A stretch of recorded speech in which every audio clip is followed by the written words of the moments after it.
service, a security token service, which is AWS STS, we'll call it as. So like when any user comes to the system, right, and across the domains, and what it does, it will go and take move to the identity broker, and which will allows a federation identification from point A to B. And from the identity services we have seen in the previous slide, there was a request which is coming from the social networking, like Google, like Facebook, LinkedIn, anything, right? So those kind of things will be identified in this stage, and it will go to the fourth service, which is identity store, like which is LinkedIn, Google, or Microsoft Active Directory. This is how the security token service work here in the AWS STS. This is the last cycle. STS will take this entire process from end to end, all these 4 steps. And this is a typical flow chart which talks about how the each and every component works here, and what is its role and responsibility, and how the flow works here, that we'll talk about. So first of all, the client application, right? So the client application will make a request to LDP. So the LDP, the identity provider is a server which go to your application, the LDAP server based on the identity which we have stored. So it makes the call to LDAP based application and see the authentication which is been requesting for the access to the application. So LDAP is gives the authentication if he is a authenticated user, and respond back to the LDP again. And LDP further, it takes that sends the client SAML based assertion, which is the web service call will talk in a typical web service based request. SAML as a response, it will go to the client application again, and from there that particular request will take you to the STS, which is application calls like a role with the SAML. So it will go to the STS based service, and from the STS based service, it takes that request and it returns the temporary or the security credentials to the application client. And once it comes to the application client, what it does, from there it will go to the S3 bucket, where exactly the the storage layer where the data has been resided, right? So it go to the S3 bucket as a which is a service provider for any of application, and it get that information and respond back to the client application. This is a typical end-to-end flow where security token service is one of the security things which we have discussed in the previous slides. This is one of the security based access. Okay, we'll move to the next slide here. And this is STS, things to remember. So there are some thumb rules which you need to follow every time, which is when we develop any identity broker to communicate with LDAP applications and AWS STS, identity broker always authenticates with LDAP first, then only AWS STS. So we have seen right here, LDAP does the authentication with the LDAP based server first, then only it will go to the STS based server and do the authentication. So this LDAP is the first one, STS is the second one. And the application get a temporary access to AWS resources. This is what these 3 things which we need to remember when we are working with the STS, AWS STS. Okay, I think we came to the point where we have to check the knowledge base, knowledge check. So the question here is, what does MFA stands for?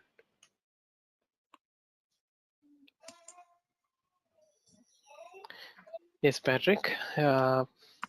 Yes. Multiple factor.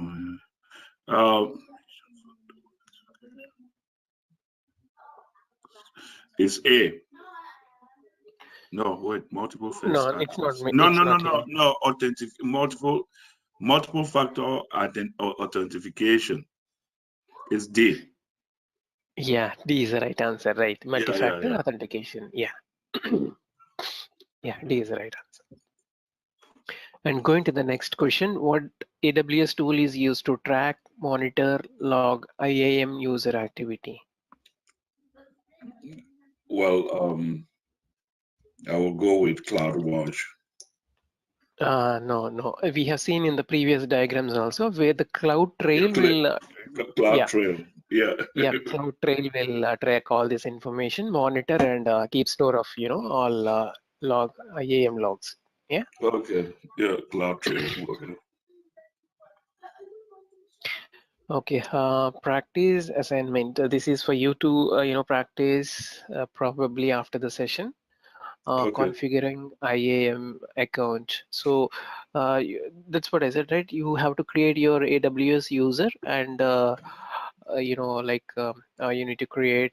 It takes some time. I think it has to validate and everything, and then you get the email communication. I think so. You just need to probably, if you want, I can provide you the link. 1 second.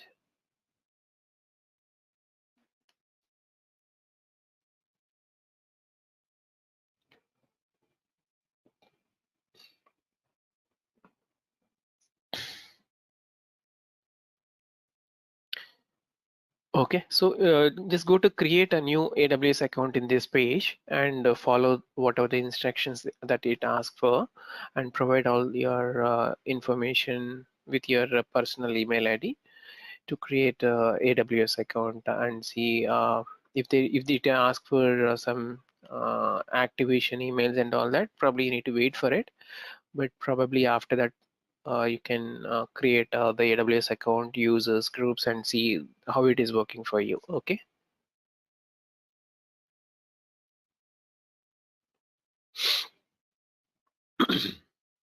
Okay, coming to the next slide. So configuring IAM access. So here in the previous section, or when we logged into the AWS account, we have seen that what IAM admin can do, right? So he can create required EC2 users, and also he can even go for creating users and give access to the S3 and user, like a request administration. So you need to create the admin user first, and then you need to go and create the IAM user. Okay, I think this slide also you can follow to create the IAM users, right? So Yeah, can I ask a question, Kisho? yes, please, Yeah. Frederick. So I want to ask, as a solution architect, Mm-hmm. can you still do AWS admin at the same time? Mm-hmm. Hello? Yeah, sorry, I was in mute. So as a like solution architect, as I mentioned, so you there is no specific administration, users would be based on, when any organization, you can even become an administrator as well as, the super user. And you can give limited access to the IAM users or separate groups that you are going to create. You can give them access. So you can become your administrator as well as, a person who is handling that account from end to end. That there is a possibility.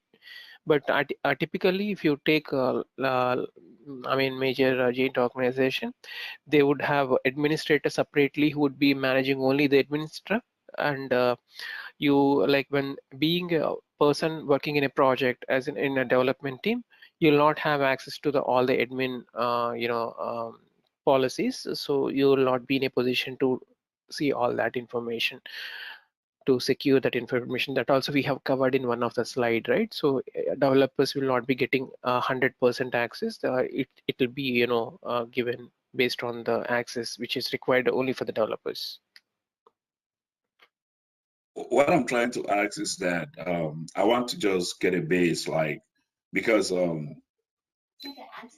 so you think that if I go further with the training, I Mm-hmm. can work, I can be able to work in either the developer as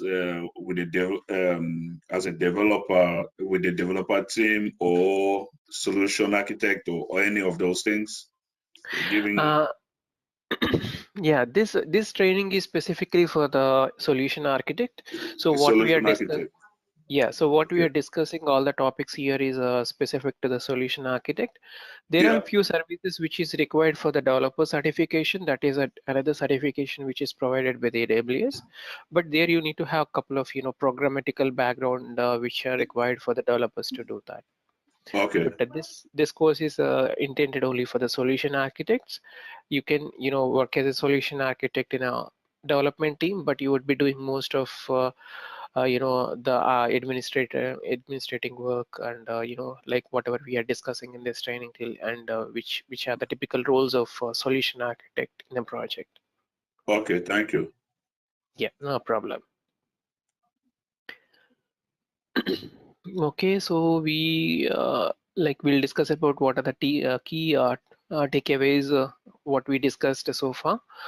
So the identity access management, which allow you to securely control access to the AWS services, along with with the help of users and the resources what we have in the AWS that we have discussed. And we know how to write policies which are there in the AWS, which will be when you configure it, you will get all that code snippet coming into your JSON files. And coming to the users that are users of the people or the systems that uses your AWS resources, like you can have multiple users as we discussed, like admin user, normal end user, systems. And you can give permissions to your AWS account to all these users to manage your AWS data. And the groups are collection of users. So we have seen that group, when we create a group which is intended for to do some specific job for that, like a HR group, or the database administration group or something. So when we have that group, we'll be putting some specific users into that and providing a common set of user privileges to those groups, which will be given directly to all the users in that particular group. And IAM roles, again, we discussed about saying that anyone who needs them, like, they can even not, I mean, all based on the access key based and associated with all the roles or the privileges which we are giving it to the IAM roles. And AM has a list of IAM best practices that we have seen. Couple of best practices in the previous slide, which needs to be followed when we are, creating an environment with a secure and safe environments in the AWS cloud. Okay, so these are the best practices, and for the section we have reached to the quiz area, and here we talk about IAM entities. So, what are IAM entities? So, can you take this question, Patrick? Uh, yeah, the IAM entities. I will go with D. Yeah, that's the correct answer. So we'll when we talk about IAM entities, users, groups, and roles are the IAM entities. So 4D is the correct answer. Yeah. Going to the next question, which AWS compliant allow you to safely and securely manage and store credit card data? It's B. Yeah, B. that's correct. PCI Yeah. DSS. Yeah, yesterday we have discussed about PCI DSS. Yeah. Did you say B, right? PCI DSS, no? Yeah. Yes. Okay, the next question is, what language is used to authenticate IAM with the federal access? What language? Mhm. What language? I will just go with JSON A. I don't know. Uh, It might be JSON, but I know it's because I'm not familiar with the other ones. If it's not JSON, it will be C, but I will go with JSON because I'm not familiar with the other ones. Okay, so if you remember the diagram flow which I talked about, first it will go and do the LDAP, and second it will go and do the STS, right? So there Yeah. we are doing the SAML call, SAML. SAML will be the right answer for this particular one. So we'll be using Okay. the SAML language to authenticate IAM with the federal access. So which Okay, is a thank web you. service based call. Yeah, which is a web service API call. Web service is Yeah, called. Okay. yeah, right. The fourth question is, what does a user need to log into what does a user need to log into the AWS console? You can need your username and password. Mhm. Username, password. Yeah, you can use your username and password at the moment, but if you had enabled your MFA, it will allow you to use your MFA, but at the moment I'll go with C. Yeah, C is the right answer. Yeah. So yeah, C is the right answer. If they ask about apart from the two ways of accessing your account, that time you can even opt for MFA because it's a multi-layered authentication, multi-factor authentication that we are following. Okay. At this point of time, we can choose only C here as an answer for this question. What is a good way to restrict AWS user accessing using further components or concepts? What is this? Yeah, conditions. Yeah. What is a good way to restrict ASW access using further conditions? Um,